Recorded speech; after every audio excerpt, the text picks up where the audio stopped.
Hello. Hello. നിങ്ങളെവിടെയാ? വീട്ടില്.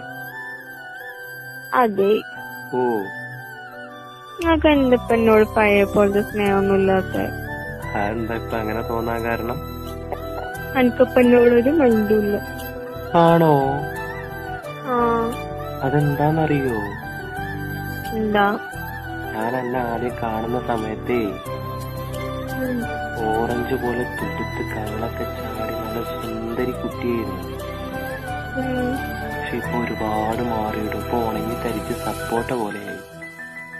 അതുണ്ടാവും. കാരണം അന്നിന്റെ വാപ്പായിരുന്നു എനിക്ക് തിന്നാൻ തോന്നീന്ന്. അപ്പൊ നിങ്ങളല്ലേ ഇങ്ങനെ പോവാണെങ്കിൽ ഞാൻ വല്ല കൊടമ്പുളി ആയിട്ടില്ലേ കാണാം. അതിനിടയിൽ എനക്കിട്ടിട്ട് വെച്ചല്ലടി. ചോദിച്ചു മനസ്സിലായി.